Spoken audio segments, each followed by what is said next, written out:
right, guys, welcome back to the Short Story Long podcast. I'm your host, Sam Derrickson, joined by my co-host, Andrew Dial. What's going on, guys? So sorry it's been a little bit, been a little busy.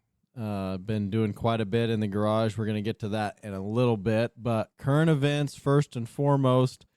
Next week, June 10th, is the start of the Hot Rod Power Tour that runs all the way through the 14th. And I will be in attendance with a bunch of other people from the area. And it starts in Bowling Green on Monday. Tuesday, it goes to Nashville. Wednesday, it goes to Louisville. Thursday, it goes to Columbus. Friday, it's in Indianapolis. My plan is to get my long hauler plaque and then hightail it back to T-Town, because on the 14th, Friday night, is the T-Town Cruise Night. That is the world-famous Burnout Pit. We have T-shirts made. I don't think Jedco did them. No, I wanted to be more involved this year, and I got less involved than I ever have been. But we have T-shirts made that say "Follow me to the Burnout Pit" in Teotopolis, Illinois. So hopefully we can drag some people from the Power Tour this direction.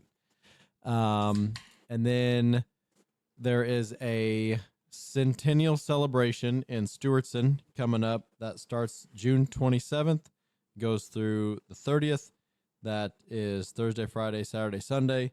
And then Saturday, they're having a car and bike show. So if I'm not doing anything, I'll probably be up there. So just so you know, that's kind of the car stuff going on this month. We have had some listener emails. Shout out to my sister, Tiara. She is always on the spot to give us her comments. So I'm going to read these emails in chronologic order, but they are in relation to episodes, not in chronological order. Okay, all right. So the first one she sent me says a couple past episodes. Episode 46, carb tuning. LOL, who needs a notes app on your phone when you can just text Dozer random crap? Episode 36, conspiracy theories with Brian Toops. Oh. Scooby snacks were definitely edibles. Wayfair / mattress stuff is weird. Now I'm creeped out. LOL. And did you guys do the homework from Brian and looked into Antarctica? We did not. Did not know. That was not a rabbit hole I was prepared to go down. You need to bring him back. I laughed so hard, and I have so much to research now. Loving getting caught up. So that was a really fun episode. Brian brought a whole new perspective to the world around us based on his conspiracy theories. So that was a lot of fun. Then the next one she sent me was about episode 35. We're back again, not dead. She said, you are so high tech and professional, patching in your guest over the phone while podcasting. Mind blown. Full disclosure, that's not me. This mixing board has that feature built in. So who did we call? I don't know. Maybe Jason? I don't know. I guess we'll have to go back and look. She says, I love the vibe you created with music and describing riding in the Jeep to Pink. You made me want to hop, maybe Pinkies? Oh, Pink. Yeah, the singer. You make me want to hop in a Jeep and take off for the beach. She said those friends cards that start conversations are awesome, and she loves Dave Ramsey. And those pranks were priceless. And then the last one she sent me was in regards to episode 34 with John Flowers. She said, had me in stitches, hearing the stories of what his older brother talked him into. Congrats on 5,000 downloads. I'm late to the game, so what's the number now? Love the podcast. I haven't looked. Maybe 6,000. I don't know. Not many. You don't get many downloads when you don't release episodes. Yeah, that's an issue. That's on us. And then we got one email in from Junior Alsop. He's from Cowden, listener.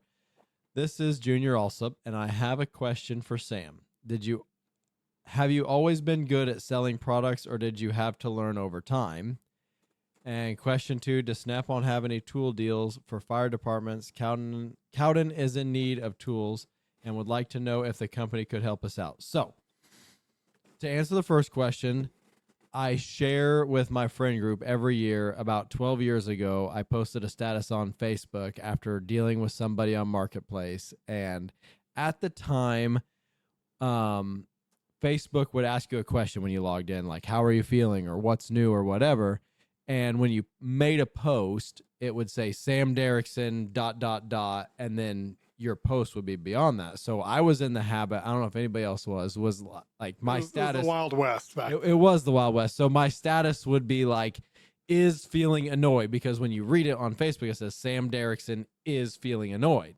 So I posted a status after dealing, like I said, with somebody on Marketplace. Probably Craigslist back then.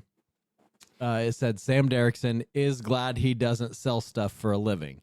And here we are a decade later, and Sam is selling stuff for a living. So to answer your question, I was never good at selling stuff until I just practiced. So I tell people this quite a bit when they ask. It's not hard to learn sales if you're willing to learn, as long as you have a personality that allows you to interact with people, and some people don't. But I wasn't ever good at selling, but I just had a product that I believed in and was good at talking to people and just learning skill over time. It doesn't really, I mean, it's kind of like selling, candy to a baby, really, because all mechanics want the tools. You just got to find it in their budget, basically. So It's not really difficult of a sales job. I mean, there's way more difficult sales jobs out there. Selling pins and Huggies. Like selling pins and Huggies.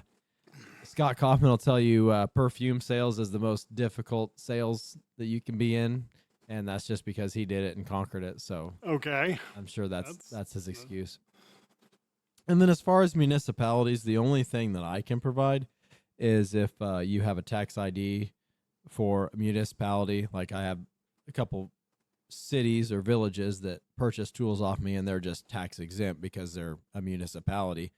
Snap-on Corporate will do deals through Snap-on Industrial, but never, to my knowledge, so take this with a grain of salt because it's not the department I'm in, but to my knowledge, like individual municipalities in small towns is not their kind of fish that they want to fry.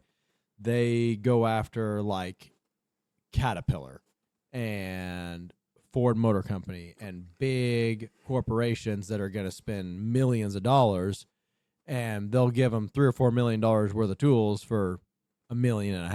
Mm-hmm. They're getting a really good deal, but it's such a large volume, they're willing to take a hit on their margins or whatever. So as far as I know, that's all that's available, but it doesn't hurt to reach out. If there is something that you're wanting, feel free to get a hold of me. The only other thing that I had listener feedback wise, a very loyal listener who was kind of upset that he wasn't invited on our gun episode is Zeth Putker. He's a turkey farmer down in Flat Rock, Illinois.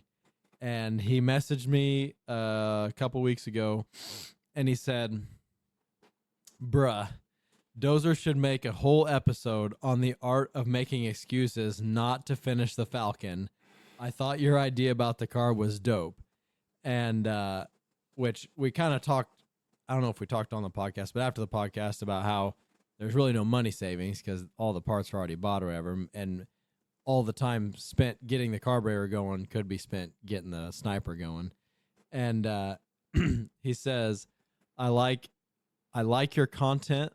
There's enough circle jerk podcasts about hunting, and he did like the the sarcastic capital and lowercase. And that's coming from someone that actually likes hunting. I just hate the scene. It's kind of like Fudd versus Glock, in my opinion. I said, I'm not a hunter, so I don't really have anything to add to the discussion. I don't mind talking about it, but I don't want to make a whole episode on it. He said, I'd rather have an episode on the nuances about peddling ink pens than hunting. Nuances. I said, noted. Maybe we'll have like a very in-depth episode about selling promotional products. What you have to do is there's a setup fee on the first order, but on the second reorder, or any orders after that, there's no setup fee, except some vendors have a resetup fee. But if it's past 2 years, then they treat it as a new order, so you have a setup fee again. So you really need to, if they want to reorder and not have that setup fee, you got to reorder within the 2-year span. Anytime after the 2 year, then it's considered a new order, even though it's the same as last time. it's considered a new order and you have to start over. So these hats I just got for Lee's tool sales, was it within the 2-year window? That's kind of a different deal. Oh, okay. Yeah, and it was. Yeah, I think you order those about once a year. Okay. Good deal. So yeah, there's the whole thing's nuances. So do you have like a calendar app that was like this customer is been, if we were good, we would 16 months since their last order. I should start reaching out to them like, hey, I've got this and this on sale and I can save you a new setup fee. It's been a while. I'd love to help you out getting you something going. There's a little of that goes on, but it could be much more. Okay. My wife has learned that too. She's been reaching out to people and like closed every deal. She's like, hey, this time last year you bought popcorn bags. And she doesn't even ask them if they're interested. She just sends a quote. Right. And they message back, get them coming. And she's like, check this out. I'm like, yeah.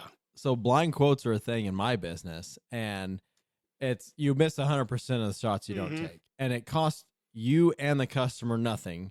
I mean, like, if you want to be technical, it might cost like 11 cents worth of paper and ink and a little bit of time. If you're like, a few months ago, we talked about a ball joint press. This month, they're on sale.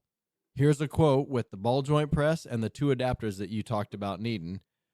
Can I help you out with that today? And 90% of the time, no, I'm okay. I don't need it yet, But the 10% of the time, that's a $1,000 sale that you wouldn't have got otherwise. Do you like put full price on the quote and then like line item the discount? So the way my point of sale system works is it always gives list price, and then there's a discount column. Right. Yeah, that's right. Okay. A lot of dealers will invoice everything at full price. Like, let's just say I'm planning on giving Jedco a 10% discount on a ball joint set, 2 sets of wrenches, and 2 sets of sockets, right? It's, the ball joint kit is $760, so I'm giving $76 off of that. The wrenches are $250, I'm giving $25 off of that. So I itemize each discount, right? So like, I'll give you 10% off of each line item. But a lot of dealers will bill everything out at full list, and it's $1,700. And then they'll write a new line item in called preferred customer discount and then give them a $170 discount. And it's the same numbers, it's the same math, but it's itemized differently. I don't care to do it that way. The only thing that's nice on that is if you line item your discount, you can, as a business owner, see how much money a year you're giving in discounts. Yeah, if my point of sale system was set up that way, you could, but my point of sale system is not set up that. There's a lot of imperfections in the point of sale system that get addressed all the time and never get fixed. But the biggest thing for me is like, okay, so Jedco, here's your quote. The way I do it: ball joint press, wrench set, socket set. You're gonna say, let's hold off on the standard sockets for now. I delete that line item, all the math's still the same. If it's all list price and I delete that line item for the standard sockets, your preferred customer discount goes from $170 to $140. Well, why'd my discount drop? You know what I mean? Yeah, that makes sense. Like, yeah, I get it. I would rather not explain it that way. It's all a numbers game, and there's sometimes, like, perfect example, quoting a toolbox. I have the same kind of money to give off of different parts of the toolbox. So if let's just say I've got a $15,000 toolbox and I have $2,000 worth of playroom, okay, on the price that I can discount it. Well, if the customer is looking for a light for his hutch or a stainless steel top, it's a lot easier to just give it to him for free and not discount the toolbox, because he's more likely to buy the toolbox for full price than he is to buy the stainless steel top for $1,400. He's going to justify himself out of that expense, even though it's going to be the same line total at the end of the invoice. It's easier to justify a $15,000 toolbox with a free light and a free stainless steel top than it is a $14,000 toolbox with a $1,000 stainless steel top. And that's I've said that for years. Pricing is an art. Exactly. It's not a science. And you just have to know each individual customer. Like, I'm sure you've got customers that like don't give a fuck. Like, that's another setup charge to imprint the clip of a big whatever the part number of this pin is. I don't care. But you've got customers like, well, the whole order is $1,300 with the imprint and $1,250 without the imprint. If you just write it in as it's one setup charge, no matter if you want one imprint or 6 imprints on this pin, it's the same setup fee. Even though it costs Jedco more per location, the customer gets too confused by the pricing structure. If you just like, this is the price, it doesn't matter. Kind of like Cody was saying about my cup holders, which that's something we can circle back to. If you give the customer more than one option, they're less likely to make a buying decision. If there's like, look at cars. If there was one car to buy in the whole world, like you can buy a Ford Escort, like that's it. You can get in black or black, just like Henry Ford did way back in the day. They're not going to vacillate over it. Like, do I want a car or not? Okay, buy it. So that's how Henry Ford sold a bunch of Model Ts. Like, do you want a car? Yes or no? Now it's like, how many times have you, the listener, which we don't have any, except for Cody Fraley, maybe that's a car seller, but like as a car buyer, like you go to the dealership and they've got 4 Chevy pickup trucks on a lot. They got a red one, a blue one, a black one, and a silver one. Like, well, I was really kind of wanting white, you know, like white's an option, just not today. So they go home and they don't make a buying decision today. And they may not make a buying decision ever. If the white one was there, they may have pulled the trigger, may have not. But if it was just black trucks, we've got 7 black trucks in stock. Which one you want? Like, there's no decision to be made because there's only black available, which is kind of a ridiculous, extension of that theory. But in like Snap-on Tools or my cup holder sales, like there is one option for the cup holder. There's one option for the wrenches. Do you want them in standard or do you want them in metric? That's we don't get like, well, I want the green wrenches. Like that happens all the time with different colored screwdrivers. Right? Like, well, I'd have bought screwdrivers today, but you don't have orange ones. Okay, well, I can get you some. Nah, don't worry about it. Yeah. So then the next week, hey, I got oranges. I'm good. Yeah, I went to Harbor Freight. They had orange. Same thing. Yep. Anyway, what were we wanting to circle back to? We haven't opened these. We got some new questions for humans. We'll do that sometime. We got plenty to talk about today. We do have plenty to talk about. So it's been a while. So circle back to your motorcycle show. Okay, so yeah, that was coming up when we did the last podcast. It has since come and gone. What was the last thing I said on the podcast about the motorcycle? I think you talked about it breaking down on your test drive to bring it home. Right. So I was gonna write, like I wrote it that day, that Monday or whatever. Ran great, but it leaked fuel out of the carburetor. So got it back up to the shop. They messed around with it. Supposedly got the leak fixed on the carburetor, but now it wouldn't run. It would idle but not rev out or whatever. So we tweaking, messing with the carburetor, and it just progressively got worse and worse and worse. Plugs were fouled out. And at this point, it's been 21 years since we started the project altogether, and 4 years since we got super serious about it. And the second year for this motorcycle show at Legacy, and it was going. I didn't care if I had to push it there. It was going. So we trailered it to the show, put new plugs in it again, still couldn't get it to run. Feathering the choke, you get to kind of stay running, but it just would not run. So the carburetor is going to come completely apart and get redone. It is what it is. When are you going to put an S&B on it? Never.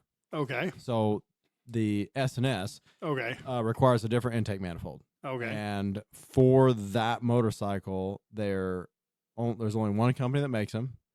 And they are on infinite back order and about $500. So you're $1,200 putting a different carburetor on it that may or may not fix the issue. Ooh. And I've come since I have found out that it's not that Dad had a bad experience with S&S, it's that he's oddly a purist. Okay. It's not Except a Harley. for it being fucking chopped. Yeah. I only want Harley parts on my Harley. Okay. Completely custom motorcycle. I'll be damned if I put an aftermarket carburetor on it. Like, copy. Weird, that. but okay. Okay. So I talked to Ron, the guy that helped Harley build it today, actually, and he said there's a guy up in Wisconsin that's like the master of that carburetor, and he was going to look through his, like, literally Rolodex to see if he could find this dude's information. Oh, my God. And see if we could mail him the carburetor, have him go through it, and send it back to us. So that's kind of where we left that. But did not win a single thing. Rude. I entered it in the panhead class and the custom class, and soon after we parked the bike, a guy from, I think, like up by Sullivan or something, had a Captain America bike from Easy Rider, and he pulled in right next to us, and he won. So there's always a bigger fish in the sea, you know. That's right. So I was just glad that it was there, and to this day I still don't know my dad's temperature on it. He's like kind of like meh about the whole thing, which is kind of disappointing because I spent a whole shitload of money. Did he come down and see it, or? Oh, he was there. Oh, okay. Yeah, he was there. We were in my garage trying to get it running that Friday night. Oh, okay. And I told him, I was like, this is not my wheelhouse. Like, if this had a Holly 4-barrel on it, I'll go get my new now. Yeah. I'll go get my New Balances. Yeah. We'll get this sumbitch running, right? So in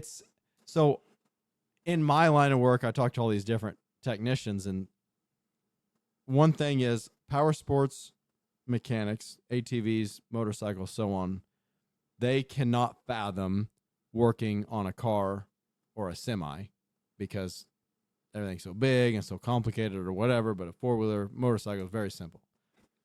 And the inverse is true. You know, a car mechanic can't wrap his head around big truck stuff because stuff's so heavy, needs such big tools, it's ridiculous. And a truck mechanic can't wrap his head around working on a car because there's no room to work inside the engine. You know what I mean?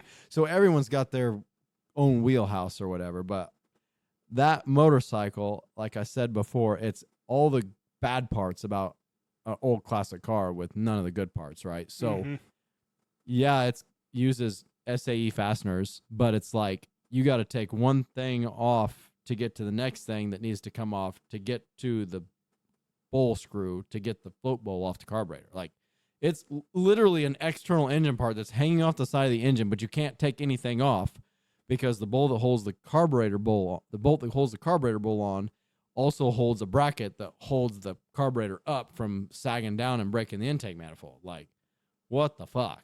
So it's this whole thing, and it's very nuanced, and the like repair manual that we have for that bike is for the non-chopped version, obviously. Right. And like all the boomers say, like the book says, set the needle to this and the, you know, high speed choke to this and this and this. And like all the boomers like, throw that book in the garbage. This is how you really set it, you know? Right. And it's like, that's so far over my head. Like I'm going to leave it to the professionals, quote unquote. So that's just where we're going to leave the bike thing. It's like, it don't have to be anywhere for another year. You know what I mean? Mm-hmm. So we can take our time and get it fixed the right way. And the most aggravating thing is everything's brand new, right? It should be, knock on wood, should be good to go. And there was 3 other motorcycles at that bike show with the same exact carburetor on it. And like they kick it over once and it's running, just sitting there, potato, whatever. And like, how'd you tune that carb? Like, I don't know. Such and such cycles did it back in 1942. And you know what I mean? Like, right. All right. Sounds good. You know, so apparently to tune this, I need a fucking time machine. Yeah, exactly. Well, legitimately, that carburetor hasn't been in use since 1965. And everybody that worked on him in 1965 was our age. And now they're all fucking dead. So, because the kind of people that were motorcycle mechanics back in those days were like live fast, die young, like real hardcore motherfuckers. You know what I mean? So they did a lot of drugs and live fast, die young type of thing. So Yeah, my neighbor passed away. He was a Harley guy, and they had a letter framed to his best friend before he passed away, and was like, basically, I'm dying. Come. This is where the funeral's gonna be. He's like, come fly the colors, but this effing town hasn't had an outlaw Harley meet since 1971, and you know what I mean? Just like, okay. Yep. So it's a different world. It's a different world. There's a lot that is like there's a couple MCs around here that are very active, and it's not like, I don't think it's like a bad thing, but it's bad for the other MCs, I guess you'd say. What are you saying, MC?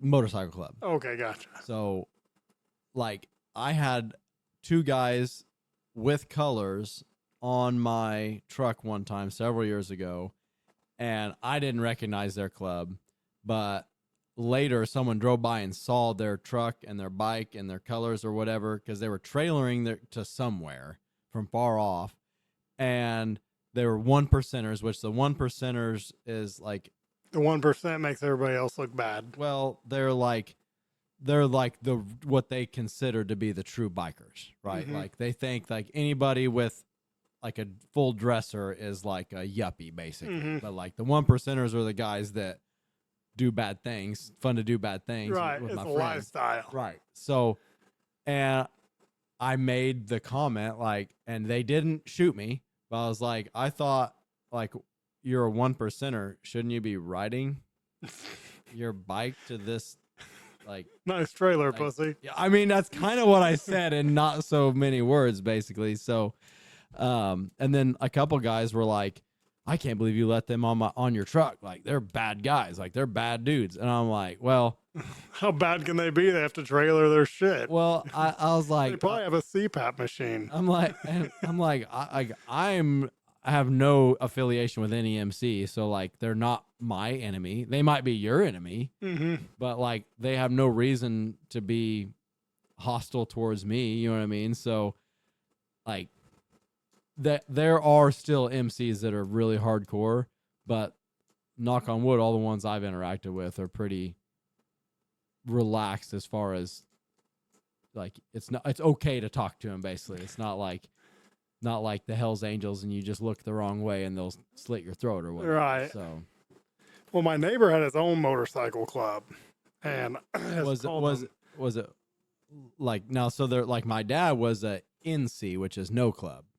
Okay. No club affiliation, like a lone wolf or whatever is what they call them. But so his was Mind Benders.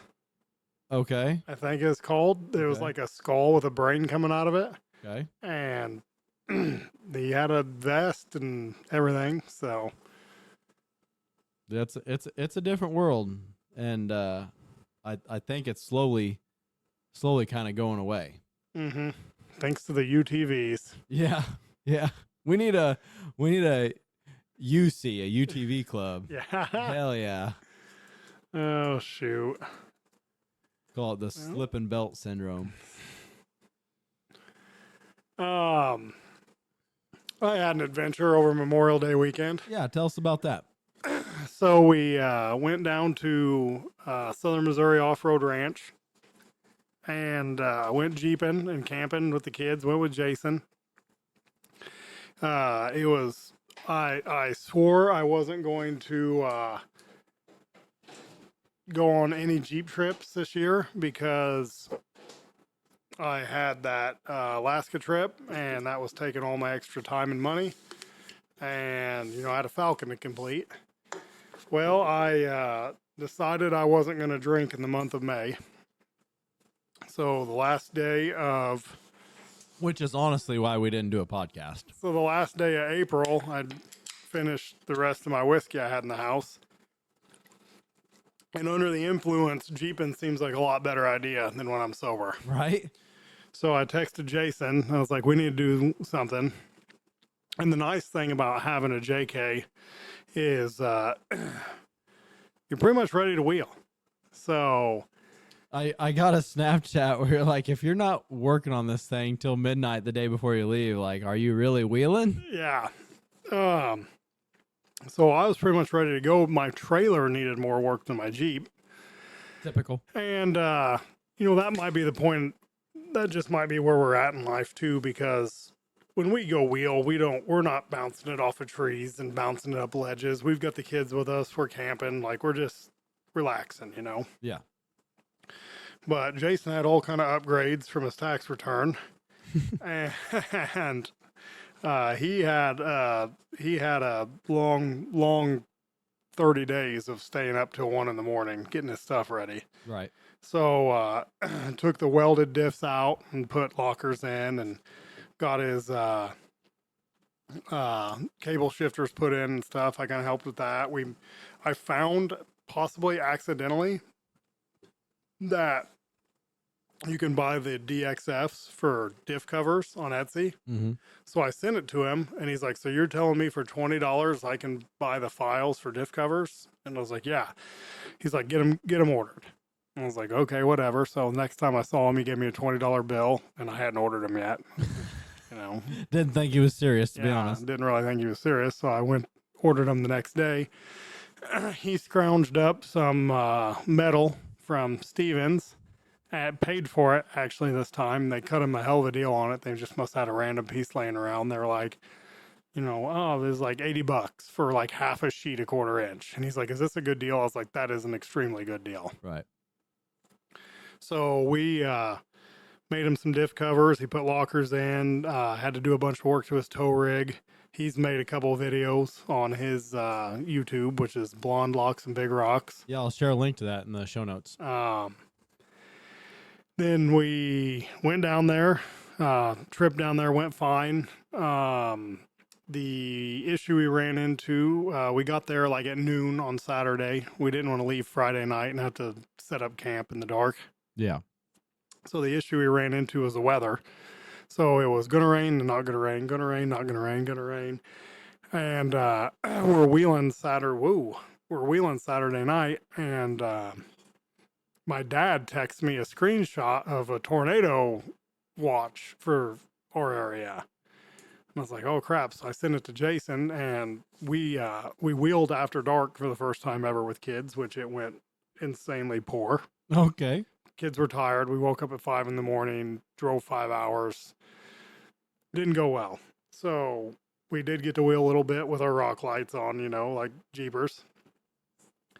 Got back, put the kids to bed, kind of picked up camp and like put, chairs in the back. I got a tonneau cover, so put chairs in the back, put all of our firewood in the back, put everything we didn't want to get wet in vehicles, and drank a few beers and went to bed. Well, as soon as I went to bed, it was thundering, and it started raining and then wind blowing. And at one point, like the side of my tent was like laying on the cots. Oh, fantastic. So the kids wake up, they start crying. And I was like, "Okay." I was like, "Let's go get in the truck." So we went and got in the truck, and I had not got like my tent like telescopes out and clicks in. And one of the corners I hadn't got clicked. So my tent was collapsing and all the water was like pooling. Oh, no. I was like, "This is going downhill quick." Right. So we moved to the truck. Jason put his phone in his Suburban to charge.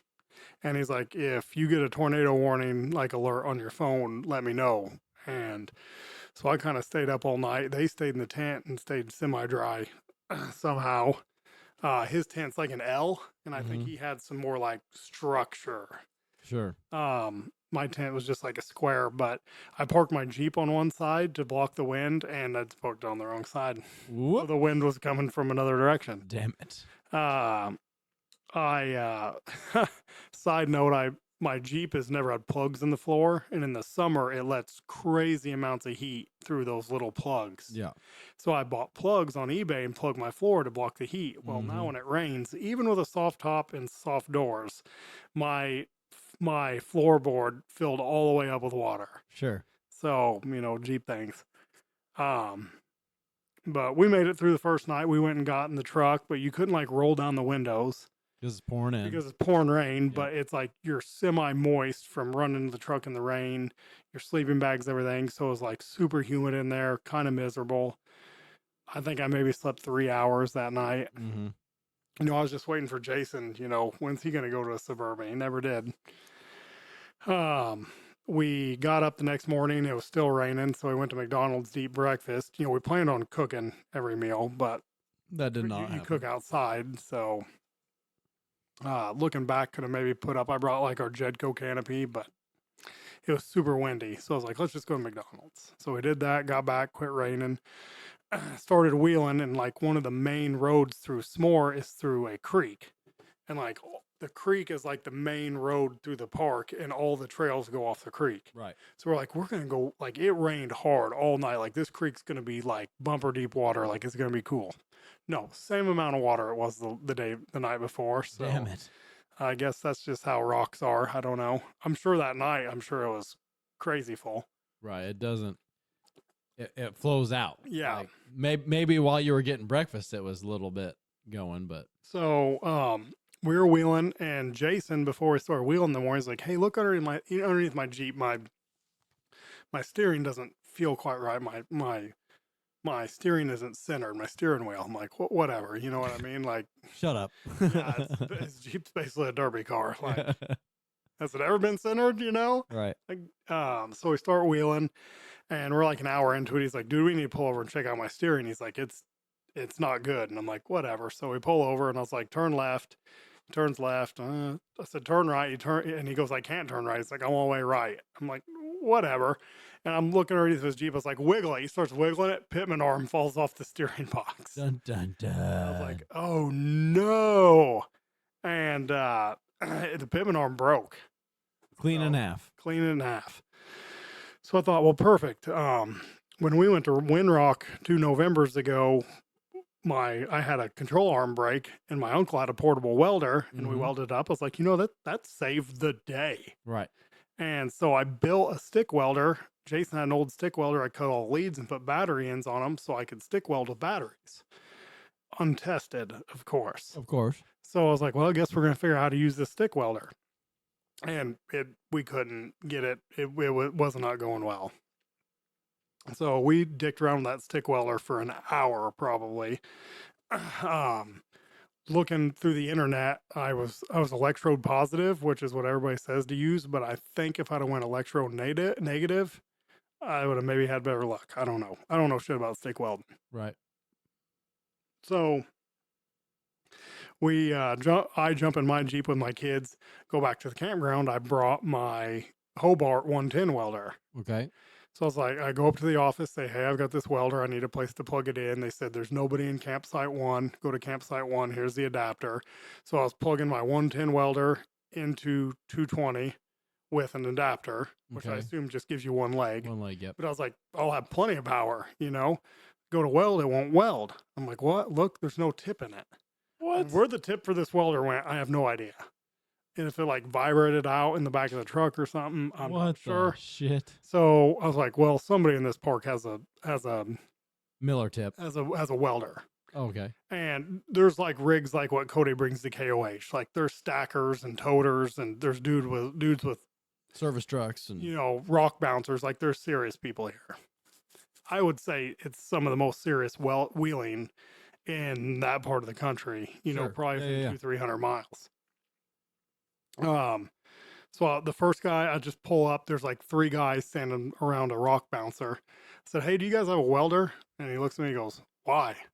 And I was like, I need something welded. He's just curious. Yeah, he's like, I need something welded. He's like, where? I said, I got it right here. It's in the floorboard. It's a Pitman arm. I said, I got it with me. Okay, yeah, we got a welder. So they were expecting to go on a rescue mission halfway through the exactly, park. Okay. Yeah. So we go over there, and the guy's wife is sitting there reading a book in a lawn chair, sunning, and she's like, did you see the tornado warning last night? And I was like, what? And she's like, yeah, my phone went off. There was like a tornado spot in this area. We were all in the bathroom. And I was like, no, didn't know that. Did not know that. Must have had AT&T or something. I don't know. So we got it fixed and spent the rest of the weekend hanging out, camping. Turned into a camping trip at that point. Fair enough. I mean, we didn't want to wheel on a welded Pitman arm. Yeah. And looking back, maybe if we didn't have kids, like we could have maybe tried to find a pitman arm, but then the pitman arm needed to be drilled out, because he's running Heims. Yeah. And I was just like, yeah, we're done. And we could have probably made it happen. But anyway, I got to pee. So, all right, let's take a Joe Rogan pee break.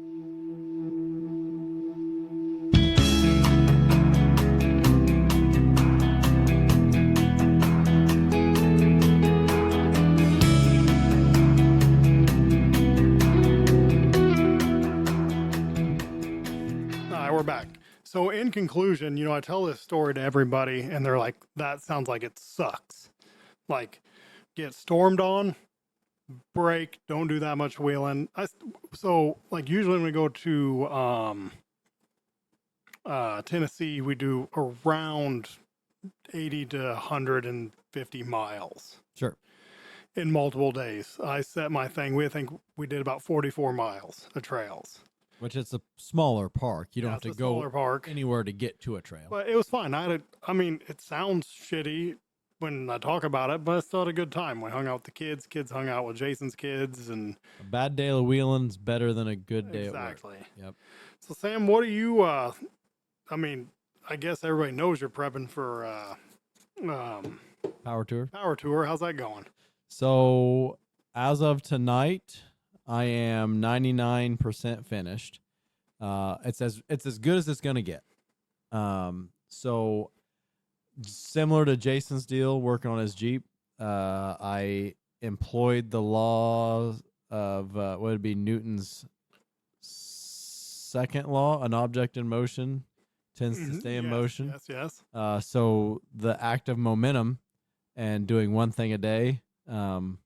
I always credit Dozer for that. It's an internet thing, but Dozer brought it to my attention years ago.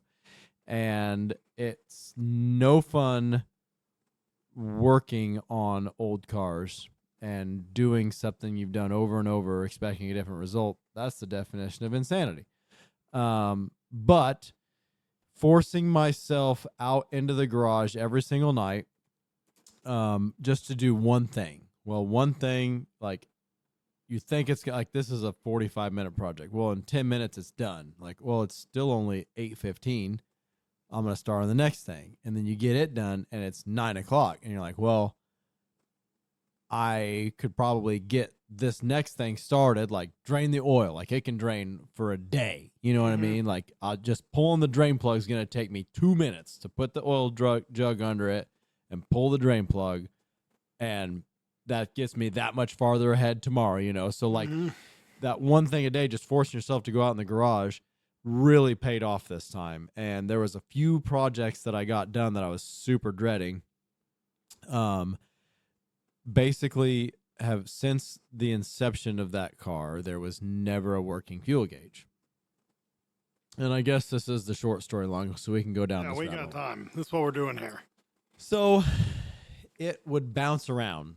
It would never be consistent. It would kind of twitch and move and go from empty to full and back to half, and it would just never be even remotely reliable. It would be more active with a full tank. So you kind of had, like, at over 3 years of driving, you kind of get an idea, like, it's not wiggling very much. I must be low on fuel. After getting my carburetor tuned, we talked about that, and I increased my fuel mileage from 7 to 9.5, 9.6. So I know that at about 150 miles, I've used 15, 16 gallons out of the 18, 19. It's a 19-gallon tank, but it's a super low-profile rectangle, so you can't get it all the way full, because it splashes out the fill tube. So you got about 18 gallons. So you go to about 150 miles, like, you need to be fine at a gas station. So I knew, kind of with that going into mind, like, it'd be nice to have a fuel gauge, because the only other car similar to mine is a small block Nova with, I think they have like a 16, 17 gallon tank, but it's a small block. So it's probably getting 15, 16 miles to the gallon. Which, how the hell did they only put a 19-gallon tank in a car like that? Well, they from the factory probably legitimately got 16, 17 miles to the gallon. Gotcha. I mean, they're timed very conservative. They're jetted very conservative, they legitimately probably got pretty, I mean, I say decent mileage, like less than a good car by today's standards, but I mean, pretty good for what it was, you know. So anyway, and then gas stations were everywhere back then. I mean, there's not a gas station in Sigel today, but there was 2 in 1969. You know what I mean? Point. Yeah, that makes sense. And people didn't go on really that long of a trip. You know, it's like not. I mean, the 50s and 60s was kind of like the start of the American family road trip, and there was gas stations everywhere. So, anyway, back to the fuel gauge thing. Mike Conrad suggested that I look at the voltage limiter. So Chrysler gauges use a 5-volt system similar to today's cars. Mm-hmm. The difference is they don't have a diode that creates 5 volts. They had legitimately a set of points inside a little box that would alternate 0 volts, 12 volts, 0 volts, 12 volts. And you look at it on an oscilloscope, it would be a sine wave of 0 volts to 12 volts and back. And the average between the peaks of the sine wave is 5 volts. So the gauges would respond to that 5-volt signal because so the gauge sends 5 volts to the fuel gauge, and there's a resistor on the level sensor, and based on the resistance coming back on that 5-volt circuit is what the level reading is. So that's how it is operationally working. So I guess these limiters are known for going bad. And I mean, it's points. Points go bad all the time. Right. And it's not extremely hard to get to, but it's still behind the cluster. And so there's a company that makes a solid state version that's doesn't have points. It's solid state. It's all integrated circuitry inside this thing that is going to create 5 volts for you. So Mike Conrad said, I've had really good success with these in the past. Go ahead and order one, and that's a good place to start. So I order one and put it in, and the gauge, instead of just freaking out all over, is a pretty consistent like rhythm. And when you look at, and I found this out later, on the back of the resistor, there is a LED light, and if it's flashing, it's working. That's what the instructions said. But the gauge was not working. So the instructions said, check your other gauges, because if you have a short to ground in one of your gauges, it'll affect all of the gauges. Mm-hmm. So the coolant temperature gauge has never worked since day one. So I was like, well, let's check this gauge. So I ground the sending wire going to the temp sender. Gauge doesn't move. Thought, that's it. Gauge is bad. $150 later, I order the gauge. To replace the gauge, the entire cluster has to come out of the car because it goes in from the back side.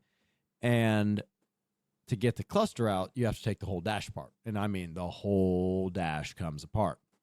So that whole project turned into a can of worms, and I was blessed to have the help of a few good friends. Jeremy Kyle, shout out. I had an idea, and he turned it into reality with his 3D printing capabilities.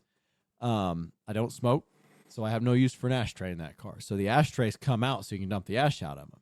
So he made me a 3D printed ashtray that I was able to put a switch in for my cutouts, which is coincidentally where the car is at right now. Mm-hmm. Dozer picked me up from St. Elmo to get the cutouts welded on. I'm going to be picking that up tomorrow night.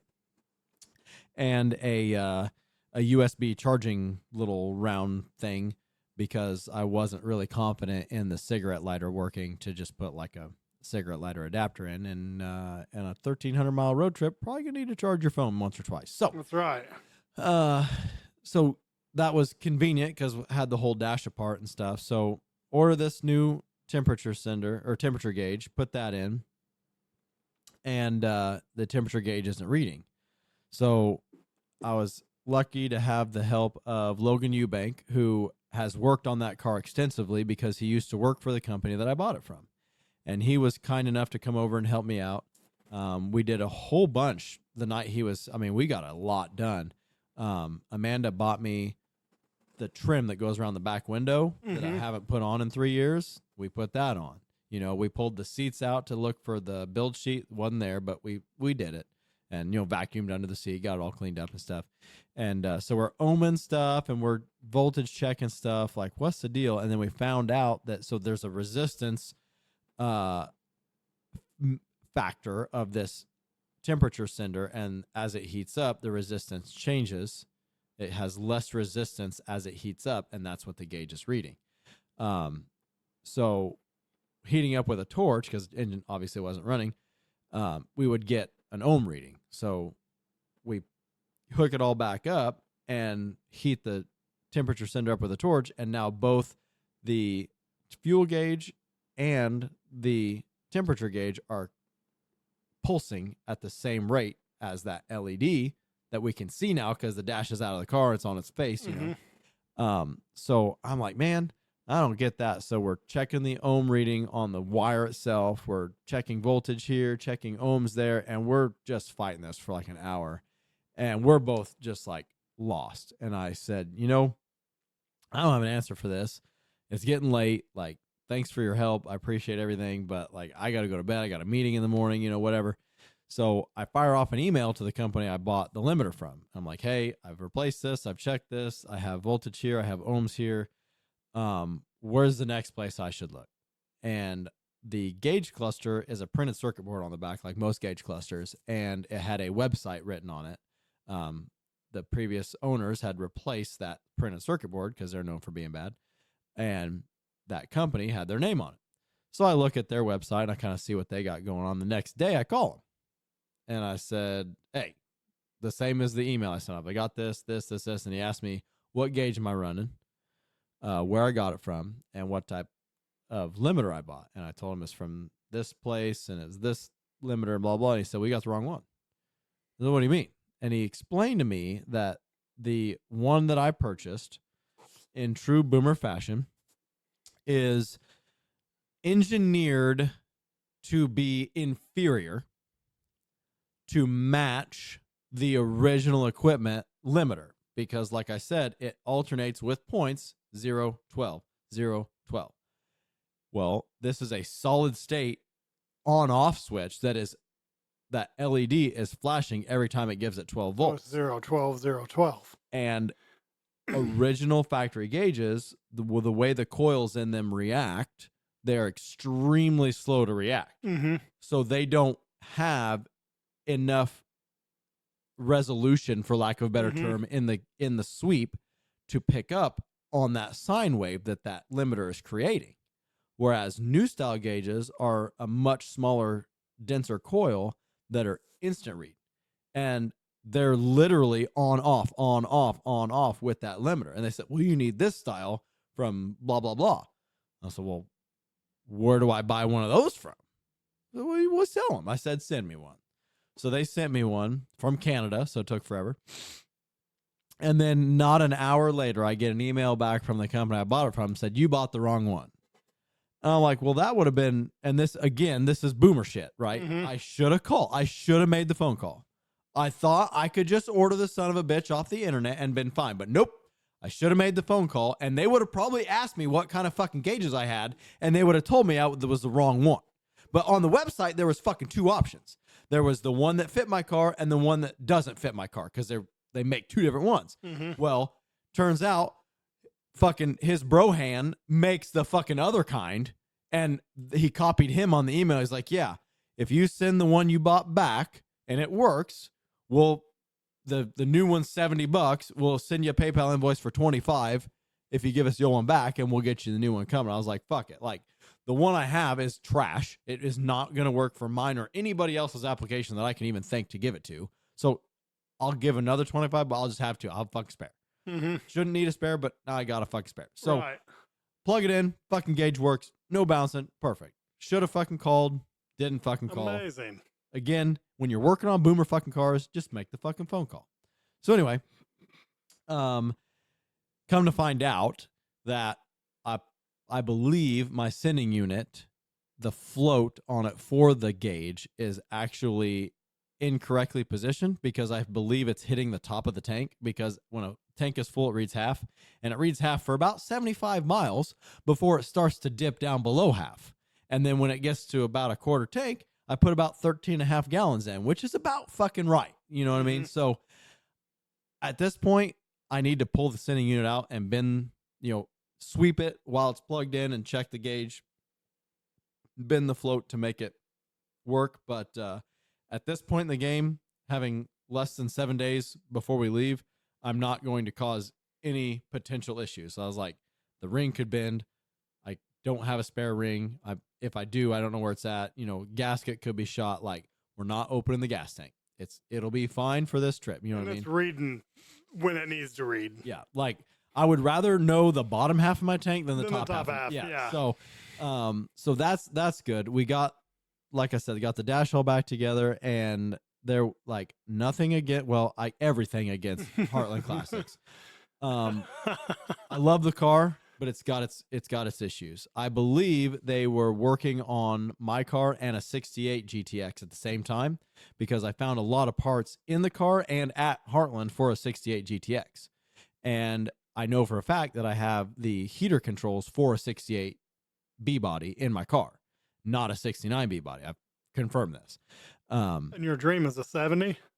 My dream is a 70, yeah. Okay. But anyway, they're different. And I need the ones for the 69, because the ones for the 68, they're just filling a hole. They're not doing anything. I have no heat. I have no blower. I have nothing. So that's on the list, a little farther down, but it's on the list. And I believe that they did a bunch of just haphazard shit. So, like, there was no 2 screws in the dash that were the same. And I put sun visors in the car.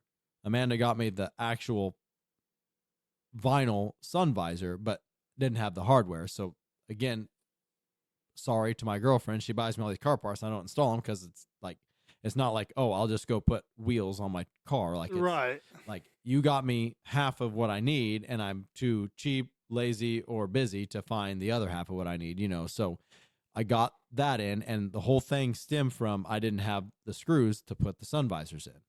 I could have gone to Fastenal and got them, but the only time I'm not working when Fastenal's open is Monday afternoon, and this was Tuesday. So I thought I was just buy them off the internet, and I got to looking and couldn't find fucking sun visor screws goddamn anywhere.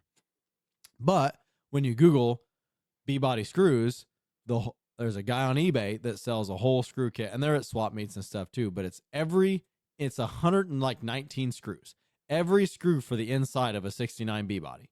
And they're on little baggies with numbers, and there's a cheat sheet that says this bag is for this, and so it was like $38. And I was like, get it coming. So now all my screws, 90% of the screws in my dash are the correct screws, and they all match.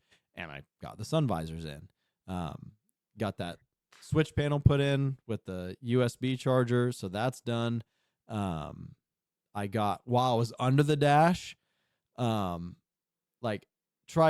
everything I'm doing, I'm trying to improve. So when you're driving however many miles an hour, probably 30 and up, you hear like leaves rustling. Well, under the dash, there's a vent. You pull a cable, and there's a flapper that opens, and it sends cowl air into the engine, into the driver's compartment. And every boomer I've ever talked to is like, oh, that's the best. Never had one.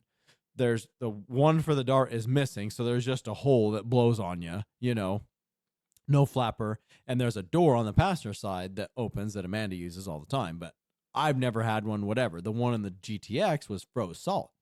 So I'm like, I don't want to listen to those leaves rustling on this. I had the driver's seat out of the car so I could lay under the dash, because I'm a bigger guy, and it's a smaller, not a small car, but it's kind of tight to get your body contorted under the dash. So I'm like, while I'm under here, I'm going to pull the guard off of this little vent thing, and I'm going to get these leaves and shit out of here. Well, anybody that says working on old cars is easier, like, maybe some things, but not everything. Like, engineers have been motherfuckers since day one.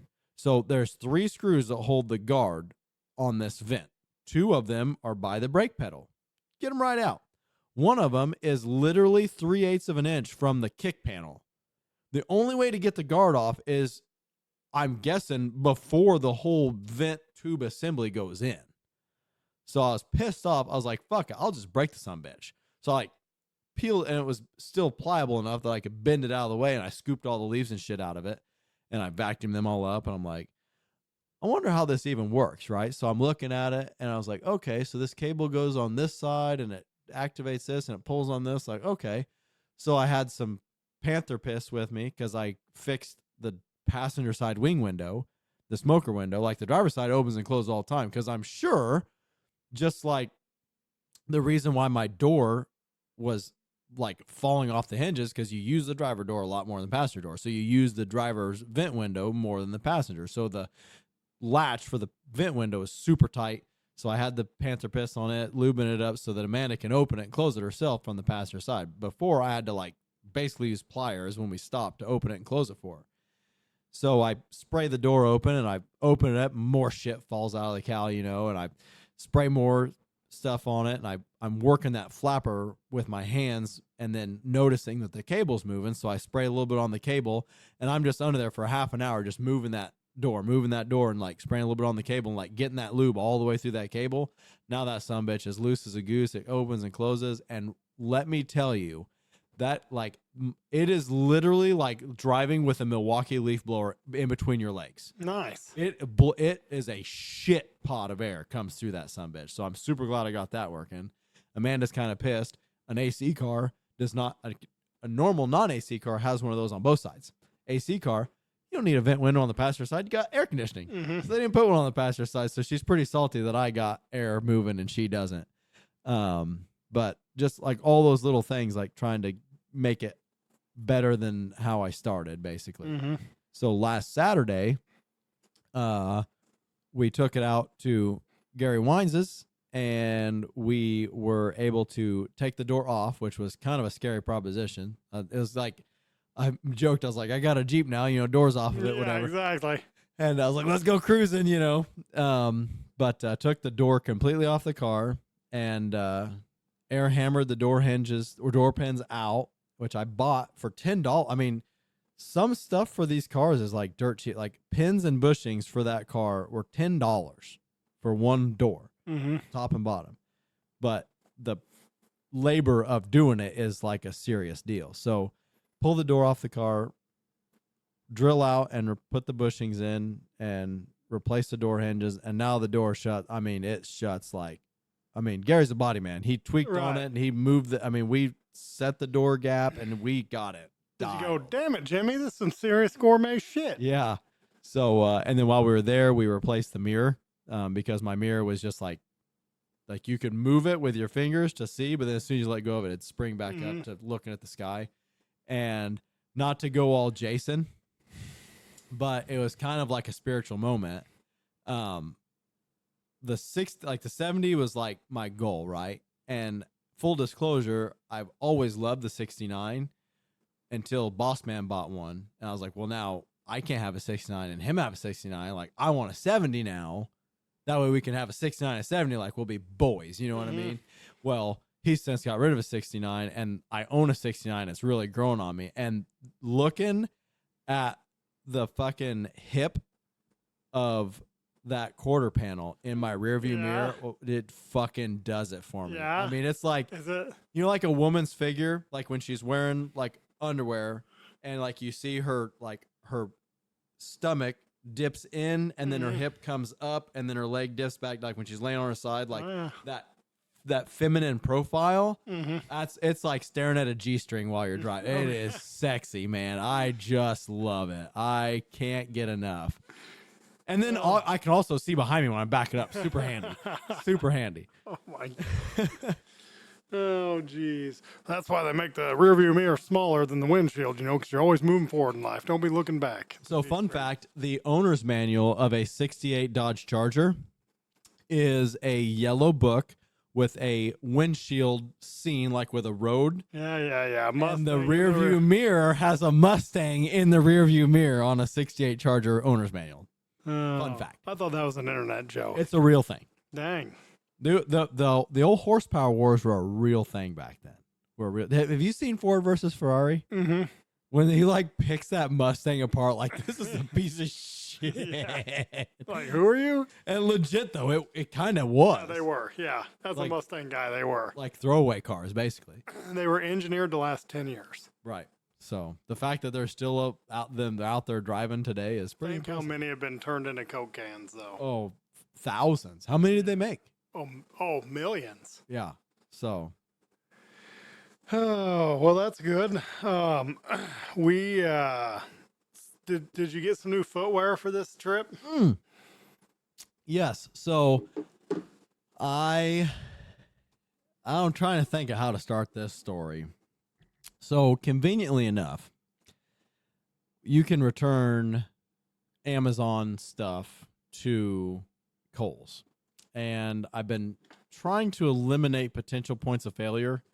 And my air cleaner, I guess I could talk about. That's a whole nother story. An air cleaner? Did we talk about the air cleaner not working for my car? No. Okay, so I wanted the 6-pack style air cleaner. That's not going to happen this year because apparently you can't have a 440 air cleaner on a Hemi because their heights are different. Won't clear the hood. So that's a whole nother story for a whole nother day. But my air cleaner base, like just a typical hot rod 14-inch round, is like a 2.5-inch drop. Like it curves around the carburetor, and then you can put a full 3-inch element on that, and then the lid. Like my Dart has like one of those 1.5-inch super skinny 14-inch air cleaners because I didn't have the clearance. If I would run the air cleaner I have on the GTX, I could run a full 3-inch air filter. So my air filter base that I had like a weird notch cut out of it. And I thought, it's not a huge deal bebopping around town, but, it's definitely letting non-filtered air into the carburetor. So I found one on Amazon that had piss poor reviews, which is hilarious. Like, how do you fuck up a fucking air cleaner? Because it fits a Holly and not an Edelbrock. Okay. Like it's notched to fit the Oh, I see what you're saying. to fit the float adjustments on the front and back bowls of a Holly, and it will not. I mean, just the carburetor itself is a completely different shape on an Edelbrock, so it's not going to fit it.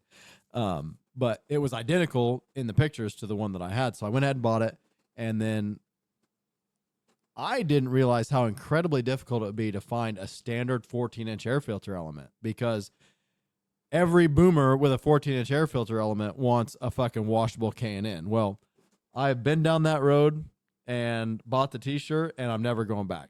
Paper air filters are just as good. They don't flow any less, and then you don't have to fucking wash them. You throw them in the goddamn garbage and get another one. Mm-hmm.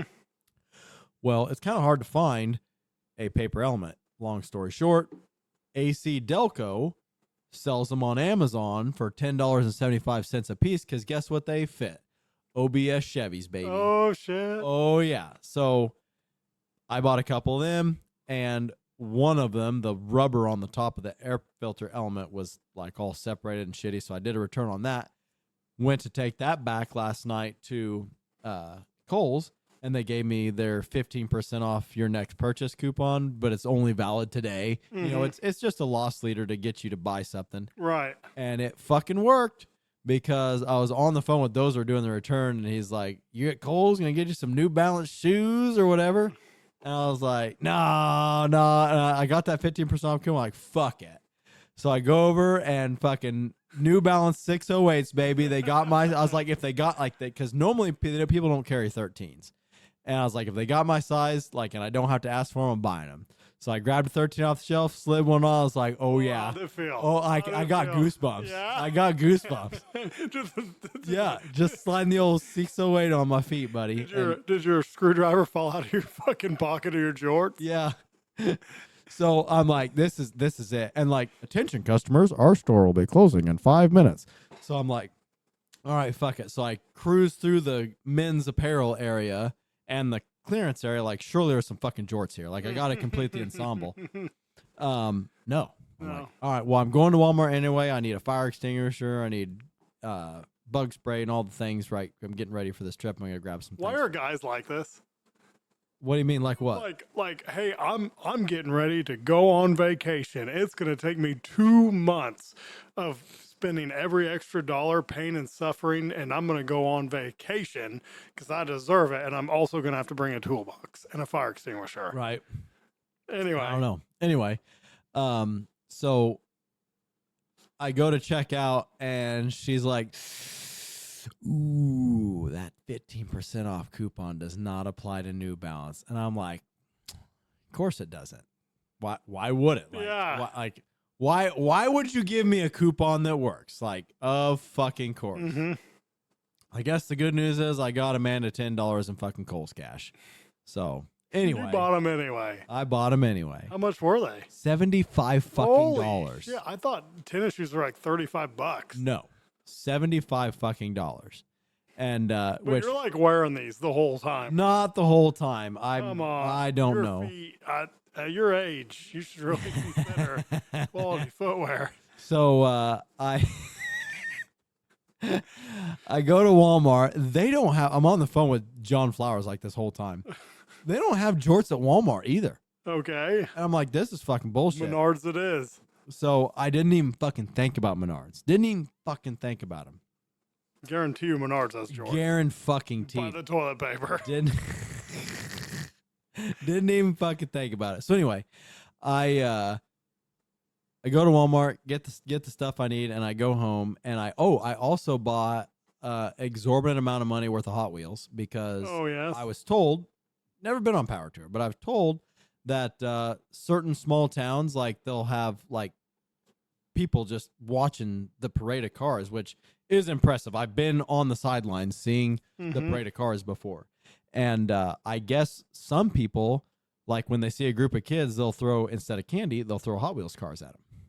So I was like walking past the toys, and I went to the shelf where they hang all the Hot Wheels, all imports. And I'm like, and I got real boomer. Like, I got New Balance 608s in the car. Yeah. I'm like, this is America? Next thing you know, Elon Musk can keep his Teslas out of my Hot Wheels cars. Right. And like, and they have a whole genre of Hot Wheels with a little E and a little lightning bolt, like their electric car. And I'm like, what is this world coming to you? I had a moment. Legitimately propaganda.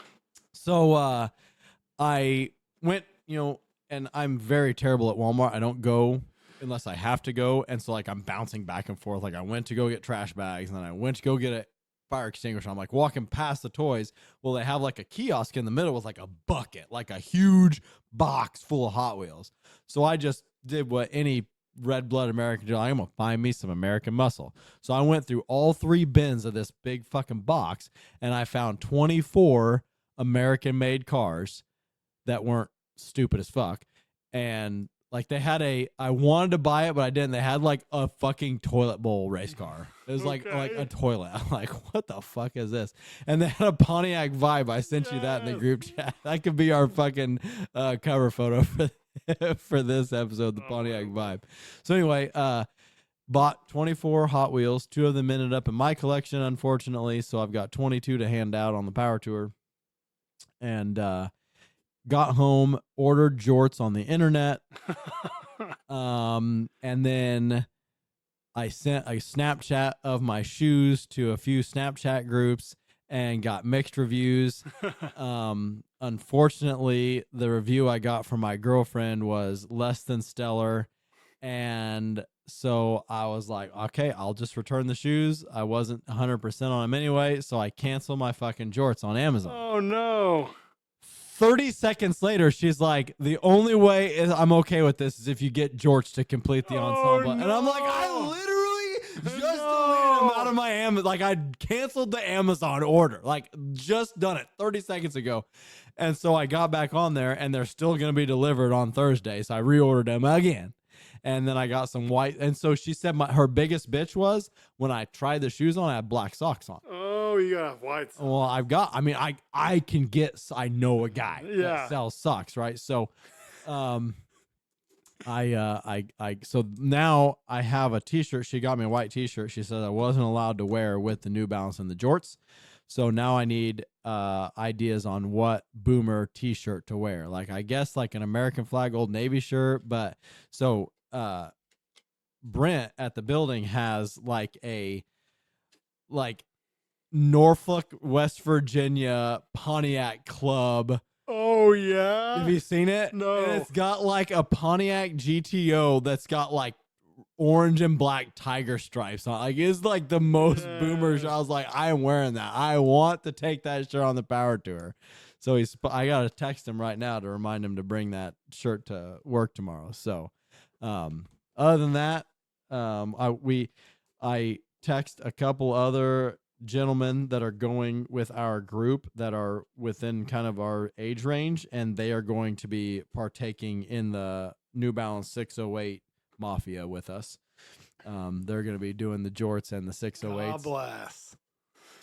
So it ought to. I don't know what day we're going to do it, but it's going to be a freaking fun time, I'm sure. So then Gary will be like, "Why you guys all match me?" Exactly. Oh shoot. I'm missing a belt clip for my cell phone though. How are you planning on paying for fuel for this trip? Credit card. Oh, okay. So another requirement for going on a long road trip in my eyes. And so every OEM manufacturer's please write in to the Short Story Long podcast. Ask ASK shortstoryLong@gmail.com. Tell me if you prefer your classic cars with or without cup holders, because there is a complete division of the school of thought on this. I am in cup holder camp pretty heavily. So I've been looking for 3 years for a decent option to put a cup holder in my GTX. Bucket seats, console car. There's plenty of options for non-console, like they make a hump hugger cup holder that's like a little center console, and they make them that go on a bench seat. They're super nice. Gary's got one in the wagon, but nothing that is really very good for a console B-body. And I was told about somebody custom made one that like slid between the console and the seat and was kind of janky but looked okay, and I thought I'm just gonna make one. So Cody gave me some leftover tire spine material, and I just one night a few weeks ago I just cut it out and used a hole saw and just made holes for my cup, and I was like, perfect, this is gonna hold cups. I went and tested it on the spring run. Awesome, I got cup holders. This is perfect. I sent a Snapchat to our group chat, and Cody said, you should have Steve, who bought the tire spine business off of him, you should have him cut you one and then like do a custom logo in it or whatever, because you got a whole CNC router set up. So fast forward, I get a hold of him, and he's like, yeah, we can do this, we can do this, we can do this. And he made me a custom GTX logo in my cup holder for the GTX, and it looks fucking phenomenal. And I was like, out of curiosity, like, what's this going to cost me? He's like, oh, it'll be this much or whatever. And I was like, well, what if we did one that was like not with a logo, just like a little cubby hole to put stuff? Because I thought about cutting like a hole in to put my garage door opener and yada, yada, yada. And he's like, oh, we can do it for this much. And I said, well, how many can we get in a sheet? He's like, I don't have my software. Like, the sheet's 4x8. I mean, do the math yourself, basically. And I was like, well, I think you can get 38 to 40 depending on your curve, you know. And he's like, well, it'll be this much a piece. And I was like, damn, cut the whole fucking sheet. So he did. And I was like, I'll sell these on the power tour and I'll pay for gas. And then that kind of spiraled into having an eBay listing, and I'm selling them on eBay now. I've sold 4 of them on eBay, and I've sold 5 of them just on Facebook, just people Venmoing me. And haven't sold any in like 5 days. But my plan is I'm going to make like a flyer. Like, you know, you go to a car show, you get like a flyer like the next 3 or 4 car shows or whatever, just in your passenger seat or whatever. I'm going to make a flyer that says, hey, nice Mopar. Would you like a center console for it, with a picture of my center console and my phone number? And I sell them for $100 on eBay. And I get 85 and some change after fees from eBay. And then it cost me between $5 and $7 to ship it. So I'm really only, after shipping, I'm really only grossing about $78 a piece. So I'm going to say, hey, these are $100 on eBay. give me $80 and I'll give you one today. You can have cup holders the rest of your power tour. Mm-hmm.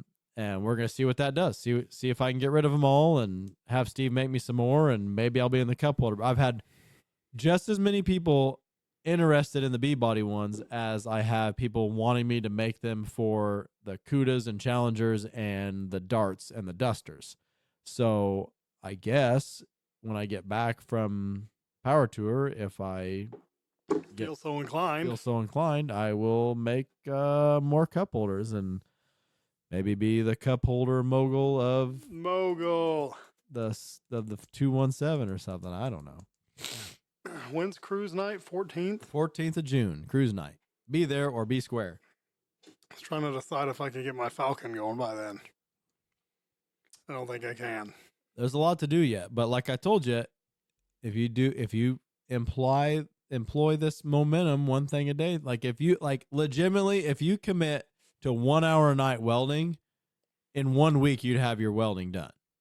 Right, but I have way more than welding to do.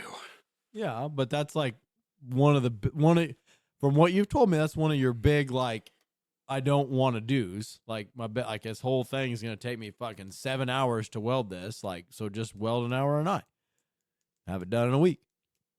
Mm-hmm. But well, I also had a deadbeat renter move out without saying anything, and I'm trying to get a house ready to rent as well. Yeah, financially, well, that's probably your best. There I am, Seth. But more excuses. You got a black belt in Falcon excuses, yeah. I tell you. So yeah, it's always takes the back seat. It's like say my father-in-law is on year 18 of his ranchero project, and I was like, how could you ever do that? But it's happening to me. So the only reason it's not sold is because I don't think anybody would want it. Time slips away from you. Mm-hmm. So, all right, we're gonna move on to the shit we see on Marketplace. Oh yeah.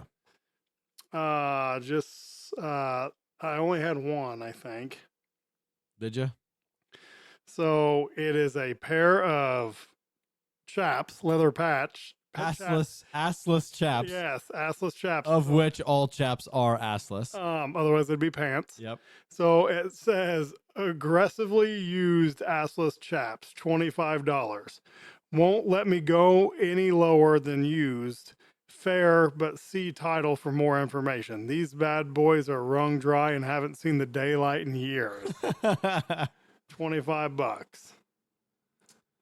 So there was one I sent you for $150. There's an antiques plural, nutcracker, and it is the lower half of a woman, and it is her abdomen and legs, and where her stomach would be is the nutcracker, and you squeeze the legs together to crack the nut. And it's $150. I thought it was kind of interesting. Oh, did we talk about the 2003 Honda Shadow Spirit? Yeah, oh, with the guy's face? A guy holding up a phone, and somebody took a picture of him holding a phone with a picture of the motorcycle. Yes. It says new clutch, new handlebar, new fuel pump, everything new, bike, clear title. There is I look for things on Marketplace in California to drive home on the Route 66 tour, and I came across a 2009 Chevrolet HHR LS, and obviously this was a Mary Kay car, but it is pink. And when I say it's pink, the only thing on this car that's not pink is the tires, the chrome grille, the headlights, and the windshield.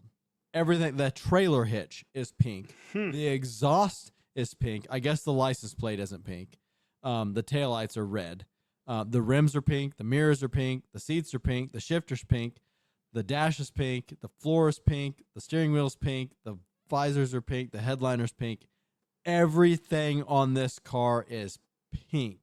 Absolutely pink. And they want $5,500 reduced from $6,900, listed about a month ago. And it's a manual, by the way. Nice. So, and it comes with a free Sirius XM subscription. Wow. Are we doing that?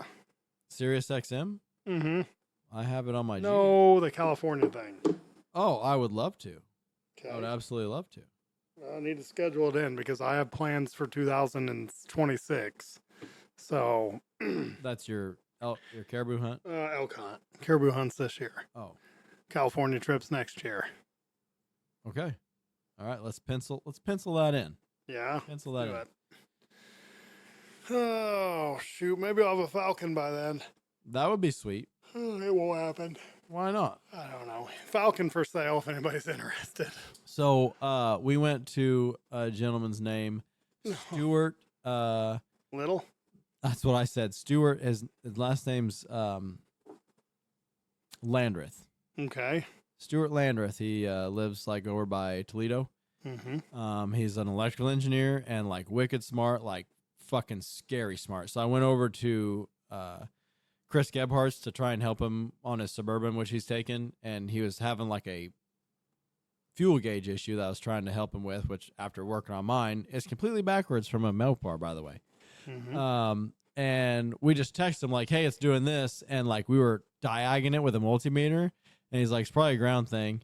And we got like voltage where like we shouldn't, and he's like, and then you'll have voltage here and here and here, like where we had, like he just knew that over a text message, like, bro. But I forgot where we were going. What were we saying right before that? I forgot where I was going with this story. I don't know.